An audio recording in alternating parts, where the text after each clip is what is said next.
Red Westerns is a film genre popularized behind the Iron Curtain in the 1960s and 70s. Like flexibly accumulated Air Jordans, the films were designed in a metropole, but produced part by part throughout the world in places such as Yugoslavia, Czechoslovakia, Romania, Bulgaria, Cuba, and various parts of the Soviet Union by the Red Circle Workers Group. The genre is, like Hollywood westerns, chock full of hallmarks such as railroading robber barons, ambush stagecoaches on the high plains, rock'em sock'em bar brawls, vengeful Indians assembled into war parties, and spellbinding man-to-man showdowns.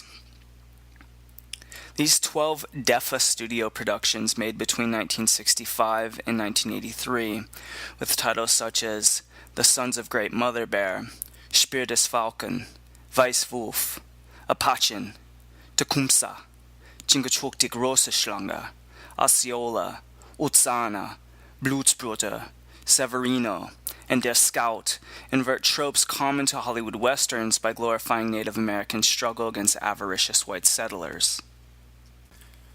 Red westerns self-consciously critique United States expansion in the American West as an expression of colonial greed and racism.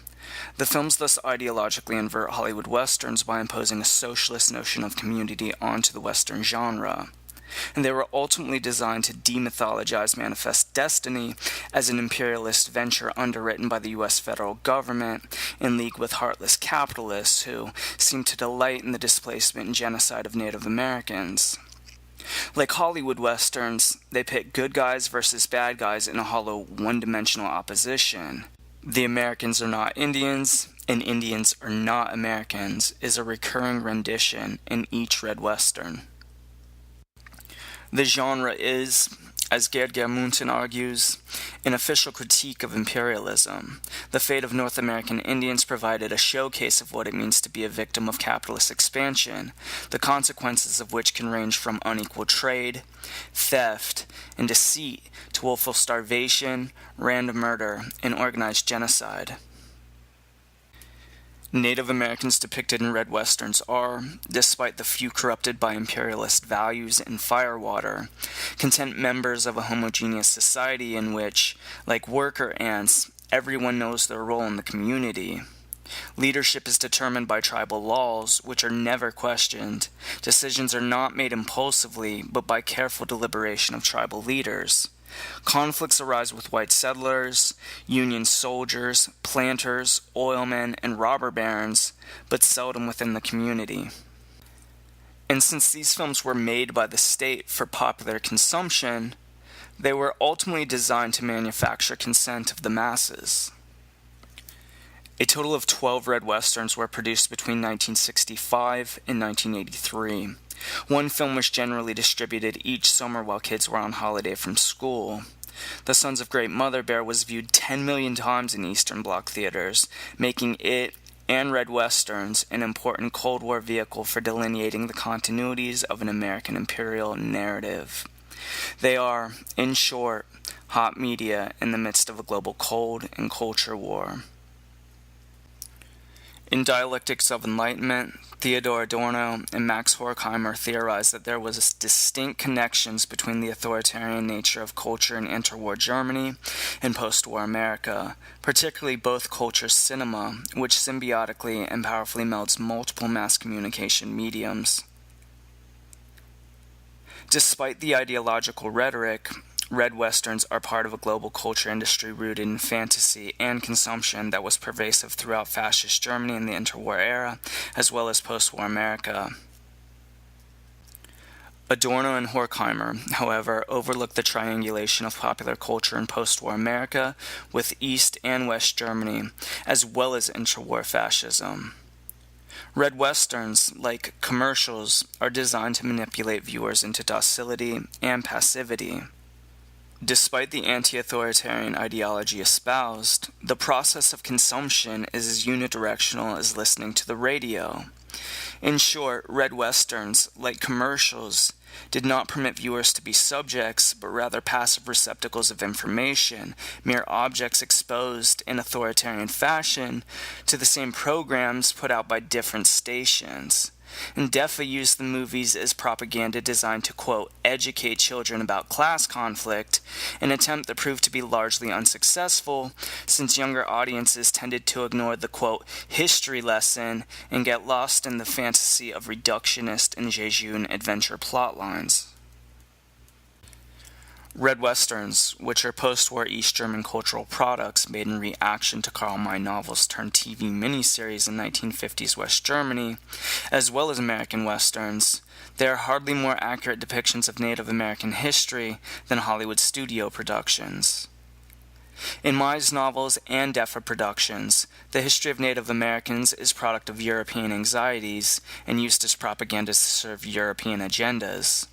And though Red Westerns were billed by producers as more ethnographically, anthropologically, and historically accurate than their American counterpart, they were, as this project demonstrates, part of the same culture industry that pervaded fascist Germany and post-war America. And so, despite the ideological inversion of American Westerns, Red Westerns helped construct capitalist subjects in the decades prior to the fall of the Berlin Wall. Red Westerns are indeed a discursive site where meanings of national and cultural identity were negotiated and contested, paradoxically staged both as escapes from and confirmations of state-prescribed national identities, a battleground not only between whites and reds, but also between state ideology, studio fantasy production, and spectatorial identification. The Sons of Great Mother Bear, for instance, concludes with a tribal leader resettling his people on fertile soil, where he declares, "Farming, raising domesticated buffaloes, being blacksmiths, and making plows, that is our new path." And for a Volk only a half-decade removed from being walled in, consuming stories of nomadic tribes must have been an incredibly powerful fantasy consumed through Red Westerns. It is indeed striking, Germunten argues, how many of the films conclude with the tribe moving to a better hunting ground, the ultimate fantasy of the citizens of the GDR. Red Westerns thus exhibit a post-war cultural anxiety prevalent behind the Iron Curtain. At the turn of the 20th century, at the same historical moment when Wild Bill's Wild West show toured Europe to raucous audiences and rave reviews, Karl May was the most read writer of the German language. But he was officially debased in the German Democratic Republic during the Cold War as a bourgeois chauvinist and the, quote, cowboy mentor of the Führer, whose exotic tales paved the way for the fascist ideology of blood and soil that reached its zenith in the 1930s and 1940s. But Red Westerns, though they were made in reaction to May's novel series Winnetou, which Hitler supposedly ordered his generals to read after the debacle at Stalingrad in order to boost their morale, were all part of the same semantic field that depicted Native Americans as noble savage caricatures popularized throughout the Enlightenment. And though Red Westerns were made in reaction to Karl May, and despite the brick wall separating East Germany from the West, both cultures shared generations of history that could not be erased, undone, or separated by the Cold War. Adorno and Horkheimer theorized that myth is already enlightenment, and enlightenment reverts to mythology. Red Westerns help illuminate the point. Native Americans, Christian Feast argues in Indians in Europe, an interdisciplinary collection of essays, constitute a wholly fictional population inhabiting the Old World mind rather than New World lands. To Europeans, Indians had always served as a message of one kind or another. The message could simultaneously remind Europeans of the glory of their achievements, their fall from grace, and their alienation from nature. Raina Green's The Tribe Called Wannabe, playing Indian in America and Europe, like Vine Deloria's Playing Indian, asserts that in some instances Indians have been synonymous with nature, progress, and American identity, sometimes simultaneously. The theory of progress in the arts is bound up with the idea of the imitation of nature, Walter Benjamin writes in the Arcades Project, and must be discussed in the context of this idea. And that's exactly what sociologist Robert Burkhofer Jr.'s The White Man's Indian from Columbus to Present does. Berkhofer examines how imagery of Native Americans in literature, art, and philosophy from first contact to the 1970s served to, as Edward Said would surmise, orientalize Indians in North America, much in the same manner the British orientalized actual Indians in Asia during the 19th century. European literature, art, and philosophy, according to Berkhofer, was a discourse of domination that helped Europeans objectify and rationalize amoral land grabs and genocide in the 400 years prior to the Trail of Broken Treaties.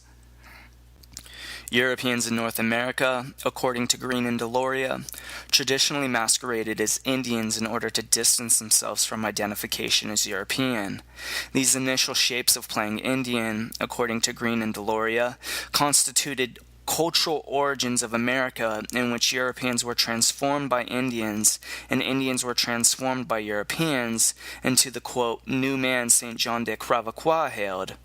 Deloria argues that the reason white men dressed as Indians in order to throw the King of England's tea into the Boston Harbor was to declare themselves distinctly American, thus making a conscious break with European imperialism. But if playing Indian is synonymous with New Worlders defining themselves as modern in contrast to the Old World, and later as a rationalization for transcontinental colonization of American Indians, why would Europeans in the 20th century, particularly Germans in the post-war period, who never colonized North America, so keenly play Indian in the post-war period? Well, for starters, Karl Marx was fascinated by American anthropologist Lewis Henry Morgan's writings on the Iroquois. Morgan lived among the Iroquois and played them in the course of his research in the middle of the 19th century.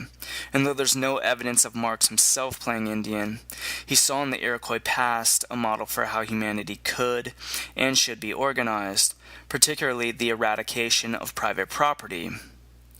David Bathrick argues in The Powers of Speech, The Politics of Culture in the GDR, that Red Westerns are evidence of East Germans appropriating American Indian culture as nostalgia desperately needed after the horrors of fascism and 2 world wars, all of which happened in the span of a quarter century.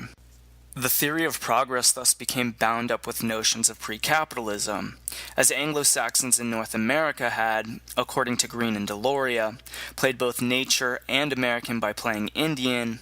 Red Westerns make evident that the ascendant industrial age of the 19th and 20th centuries gradually reconfigured the function of playing Indian, so that by the Cold War it became a means of playing the opposite of American. In Gunfighter Nation, the myth of the frontier in 20th century America, Richard Slotkin argues that by the time Frederick Jackson Turner delivered his frontier thesis at the Chicago World's Fair in 1893, that Americans were not as invested in playing Indian in order to stylize and define themselves as distinctly non-European as they had been in previous centuries. After a half-century of colonialism and genocide of Native Americans underwritten by the U.S. government, white men such as Theodore Roosevelt had, by 1898, begun self-consciously stylizing themselves as individualistic cowboys at odds with communards such as Indians. And the conflation between capitalism and individualism iconographically embodied in the American cowboy was fueled by the invention and popularization of fin-de-siècle cinema and consumerism, as evinced by Edwin Porter's wildly popular The Great Train Robbery. In short, movies made America a cowboy nation so distinctly, profoundly, and pervasively that as early as 1924, Soviets were mocking Americans by spoofing Westerns.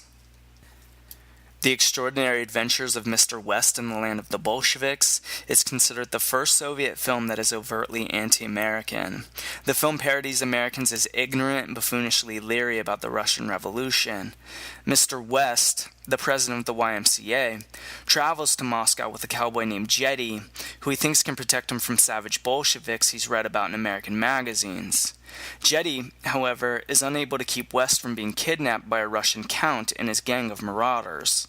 Genuine Bolsheviks finally liberate West from the imperialists, and the film concludes with West indulging in a sightseeing tour of Moscow, where he's relieved to find that the Bolsheviks have preserved positive aspects of the ancient regime, such as the University of Moscow and Bolshoi Theater. The last scene of the film depicts proud and honorable Bolsheviks marching through Moscow in unison, which inspires West to embrace communism so devoutly that he beseeches his wife to hang a portrait of Russian Premier Vladimir Lenin on the wall of their home. Lemonade Joe is also a progenitor of red westerns. The 1964 Czechoslovakian satire made in the spirit of Stanley Kubrick's Dr. Strangelove parodies big business's pervasiveness in post-war American politics. Joe, the protagonist, is a clean-living gunfighter who is often depicted drinking Cola Loca, which is an obvious homage to Coca-Cola. Joe's character is a hero of capitalism and a shameless corporate shill. And by the end of the film, he convinces foes terrorizing the town to abandon their villainous ways for the sake of making the town safe for economic development. His love interest is split between a raven-haired whorehouse proprietor and a fair-haired evangelical girl, and Joe ultimately falls for the latter, since her temperance campaign is good for Cola Loca's business.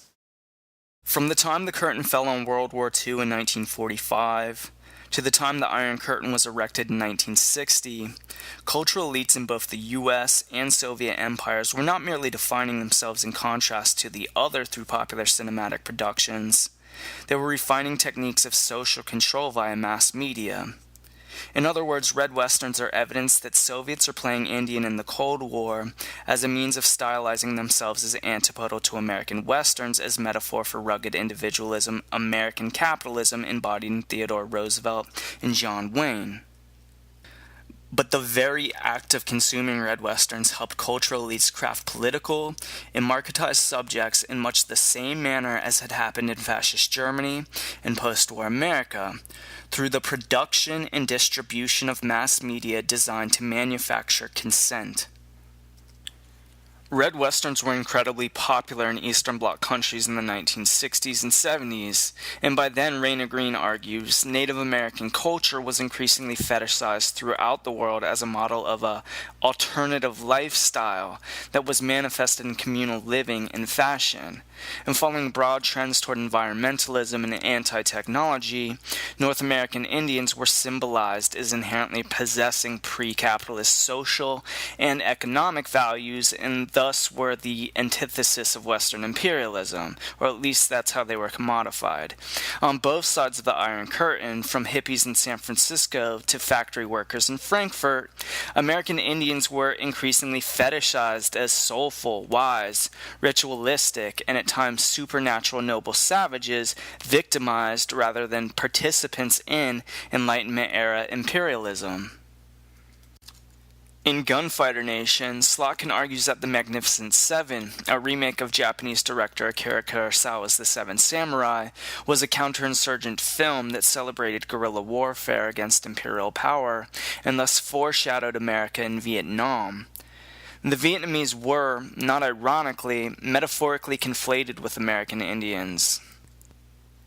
As the number of U.S. troops deployed to Vietnam increased in the 1960s, the use of Indian metaphors to describe the people, the place, and the process in Vietnam became more common and more public. U.S. military officials often describe Viet Cong-controlled territory as, quote, Indian country. The ascendant popularity of red westerns behind the Iron Curtain in the 1960s can be traced to the 1960 Moscow Film Festival premiere of The Magnificent Seven.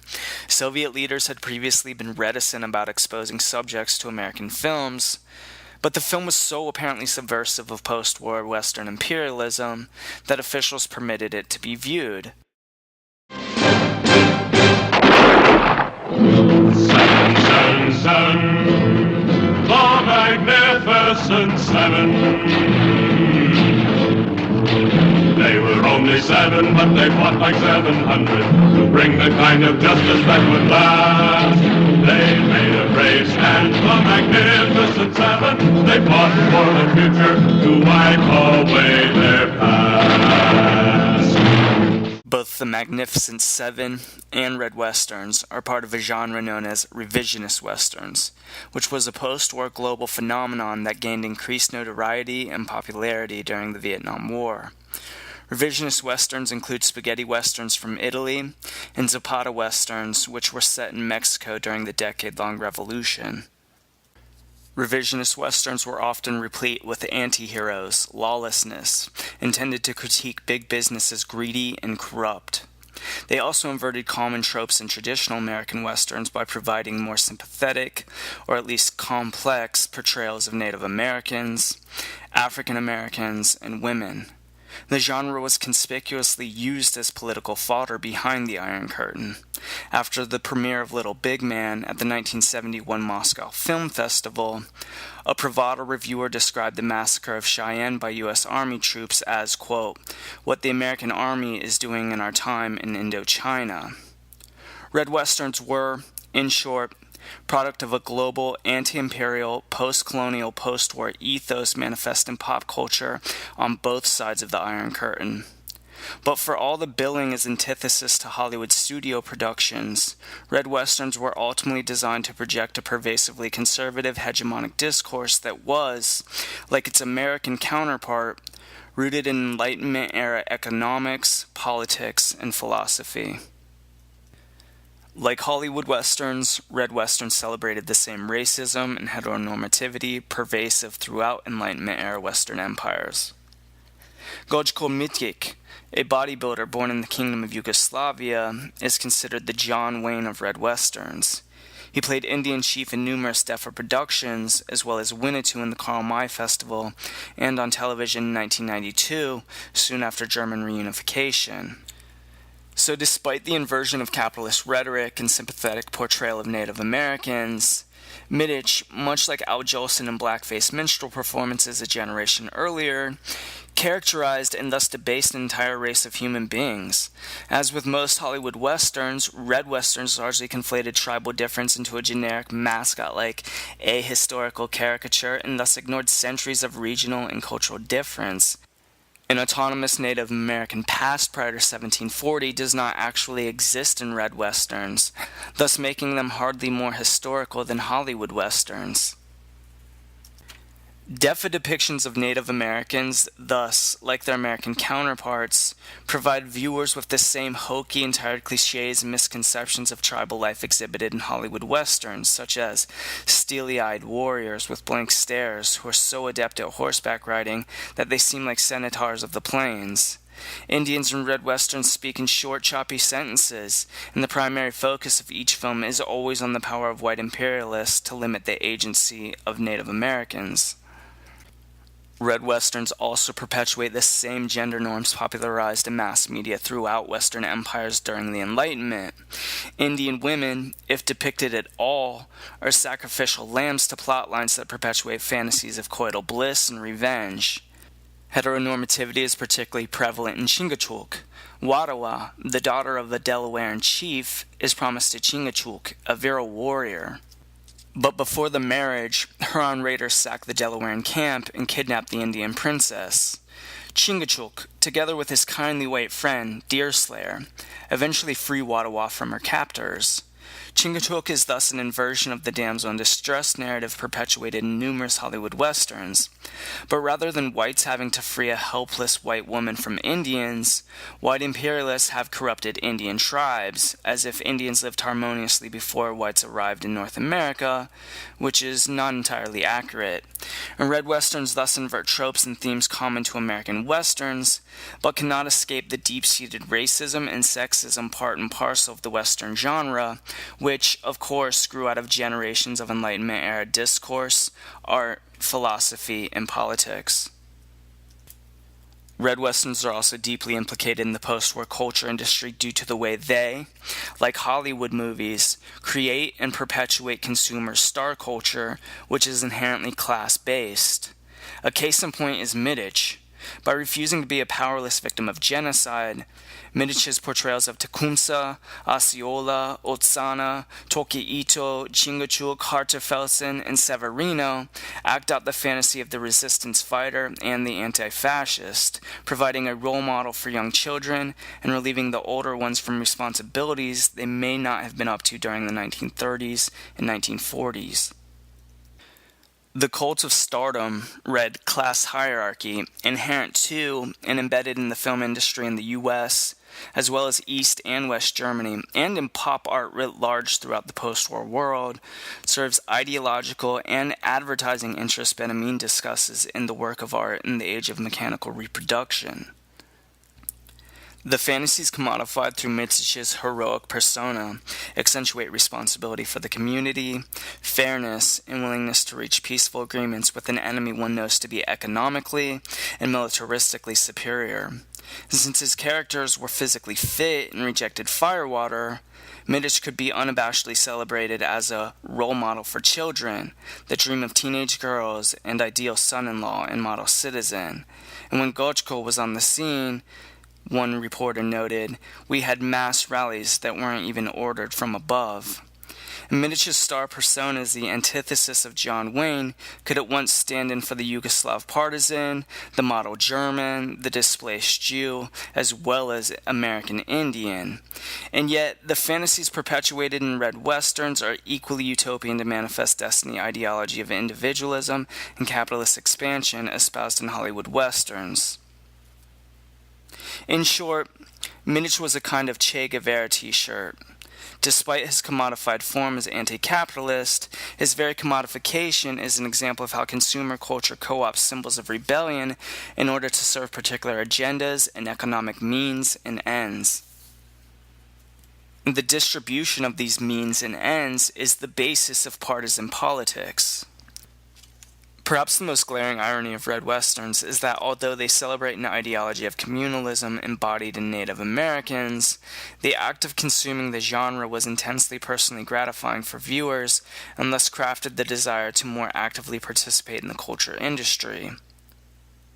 The star cult Mittich was embedded in behind the Iron Curtain is eerily similar to the demagoguery in fascist Germany and post-war America, and serves as evidence that consumer culture was increasingly desirable behind the Iron Curtain decades prior to the disintegration of the Berlin Wall.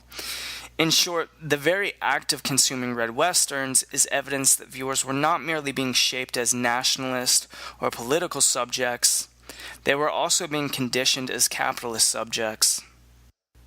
The post-war industrialization of pop culture and mass media, such as film production, on both sides of the Iron Curtain, is reflected in viewer psychic structure. Cinema, like steam and rail travel in the 19th century, made previously disconnected regions of the world, including Latin America, Asia, and Europe, more easily and expediently absorbed into metropoles in Europe and North America, thus expanding the realm and range of consumer capitalism. Wolfgang Schivelbusch's The Railway Journey, The Industrialization and Perception of Time and Space, and Benjamin's The Work of Art in the Age of Mechanical Reproduction find the correlation between industrialized consciousness and consumer consciousness. Adorno, Horkheimer, Schivelbusch, and Benjamin's works were all informed by Marx's notion that production not only provides an object for the subject, but also provides a subject for the object, and their correlation helps to elaborate the point that viewers of red westerns, regardless of the ideological rhetoric presented in the medium, were pervasively developing an industrialized consciousness, and thus being disciplined as capitalist subjects through the very act of consuming an incredibly powerful communication technology and consumer good, cinema, in this case, red westerns. American westerns and red westerns are part of the same semantic field. Both are products of European empires that sought to define themselves in contrast to the other as the true preservers and arbiters of Enlightenment-era values in the 20th century. Red westerns were thus not the antithesis of Hollywood westerns that glorified capitalism. They were subjects to Hollywood westerns. Although they seem on the surface to be antipodal Hollywood westerns, they are, from a marketing and consumer standpoint, hardly more different than Coke is to Pepsi. The political ideology rhetorically espoused, whether materialist or laissez-faire capitalism, is beside the point. The act of consumption, the fantasy, that's the basis of reality in post-war East and West Germany. And who, after the hyperinflation of the Weimar Republic, the austerity and hunger of the Depression, and the fear of fascism, as well as the horror of 2 world wars, could fault the logic?